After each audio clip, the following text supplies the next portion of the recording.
আগে ঠান্ডা খাইয়া ঠান্ডা হইয়া আহি। পাগল।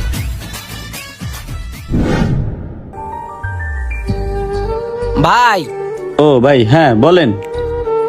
বিকাল তো হয়ে গেল গা, এখন পর্যন্ত তো মোবাইলের কোনো সমাধানই দিলেন না। মোবাইলটা দিয়ে আমার দোকানটা চালাইতে হয়, ওই মোবাইলের ভিতরে আমার সব দোকানের হিসাব নিকাশ। এই পিছে এদিকে আয়। উস্তাদ। এই তোরা ওইদিকে আয়। সালমান, সত্যি একটা কথা কবি আজকে। ভাই সম্মান কি তুই বাঁচাইতে চাস না? জি উস্তাদ। সত্যি কইরা ক, মোবাইলটা কে নিছে?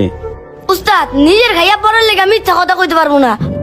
আমি কবরে গেলে আমার হিসাব দিতে হইব। আসলে মোবাইলটা আমিই নিছি। আশিক ভাই আমারে নিতে বলছে, তার বিনিময়ে আমার 100 টাকা দিছে। উস্তাদ, এখানে আমার কোনো দোষ নাই। ওস্তাদ, হ্যাঁ উপরে আমারও কেমন জানি সন্দেহ হয়েছে। হ্যাঁ আমি একটু আগে জিজ্ঞাসি, হ্যাঁ আমার উপরে উল্টা রাগ হয়েছে। হ্যাঁ আমার লোক এমন ভাব ধরছে